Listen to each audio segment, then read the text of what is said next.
Hey, what's up? Lightboltjoe here. Today we're going to discuss the 1985 classic film Weird Science, written and directed by John Hughes, co-written by John Hughes, directed by John Hughes. Anthony Michael Hall is back. Not back. He's just in another John Hughes project.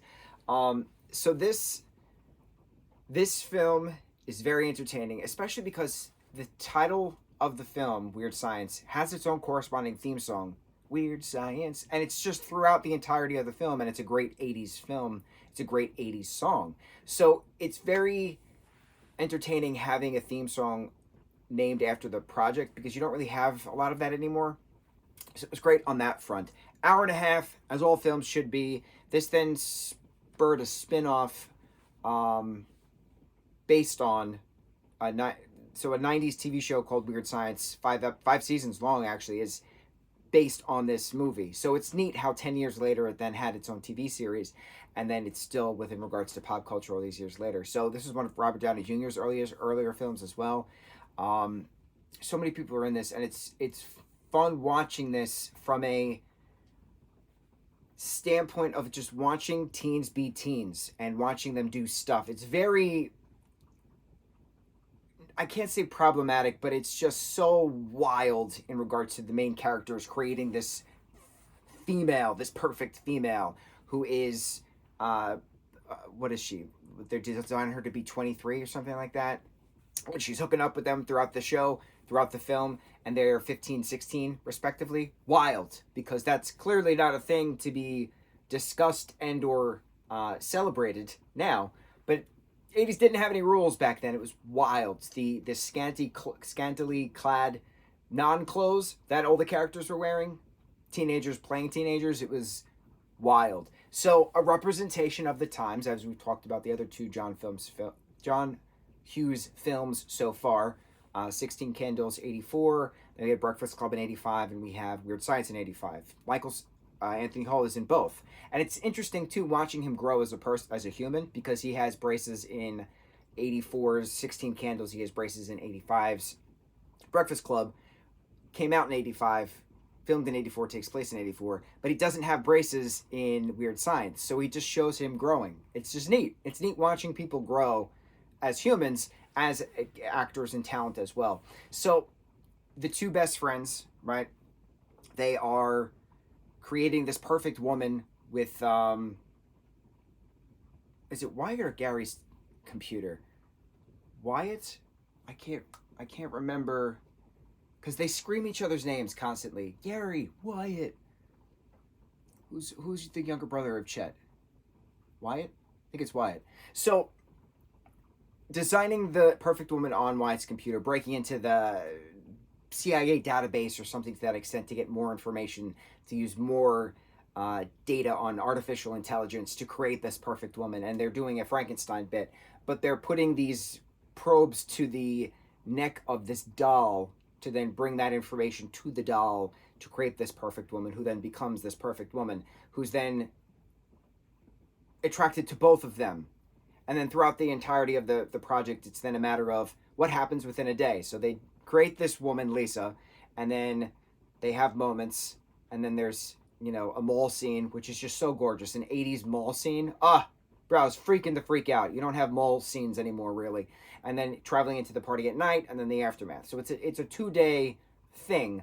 And I love that trope. Anything can happen within 24-hour time period. Anything can happen within a day. It's wonderful. I love it. It's wonderful.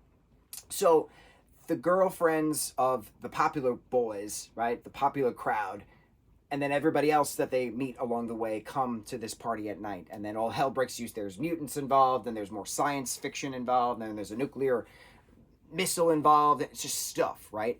And then it's a matter of, are the boys still attracted to this perfect woman that they created, or is this what they thought that they wanted, and when they actually had it, they realized that they didn't want that, kind of a thing?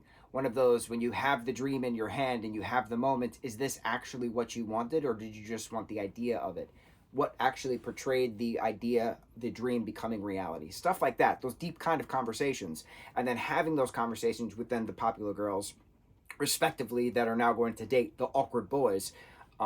realizing that they are the ones that they wanted all along, not this perfect woman that they created, kind of a thing. And that they want to be liked for who they am. They don't want to pretend to be somebody else anymore. So it was a lot of those kind of authentic teen conversation moments that we have within these John Hughes films. I can't say the words correctly. So it brings that kind of heart to it, despite of how problematic of a 15-year-old boy creating a 23-year-old girl to sleep with, 23-year-old woman to sleep with. That's not a thing we celebrate within film now. That was a trope and a thing to do back in the time period. Anthropologically speaking, this is a pure reflection of the time. That's how things were back then, to celebrate women as meat. And that's not a thing we do now, mainstream wise, which I'm very happy and proud that we've gone forward.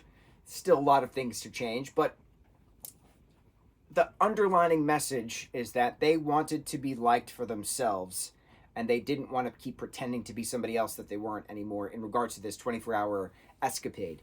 And to have that conversation openly with these girls, it was important to have that.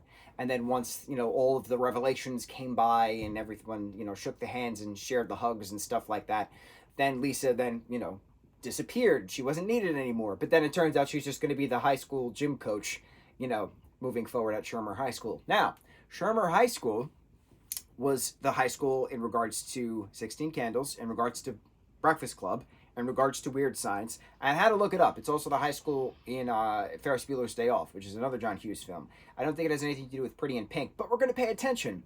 And why I decided to look all this up, and I was like, wait, Shermer High School, they have this in the gym. And I was like, we just talked about Shermer High School in Breakfast Club, and then there was an outside shot of Shermer High School that they used in Pretty in Pink, and I was like, they're using the same footage. And I was like, so this is a cinematic universe. I didn't think it was a cinematic universe, but Shermer High School is encapsulating all of these different popular kids. Not that they all know each other within the different movie franchise, but it's one cinematic universe. It's the John Hughes cinematic universe. I've decided, if you want to call it the Shermer High School cinematic universe, sure. But it's just neat how it's the same high school that's referenced and used within regards to the different projects. So, awesome music, awesome costuming. Oh my God, but I'd kill for some of those jackets, those vintage 40 years ago jackets. Oh, that 80s nostalgia, that grit, that authenticity, you don't see that anymore, and I don't know why, and it's troublesome, it's concerning. Awesome 80s film, 1985 Weird Science. On to the next review. Mucho mahalo.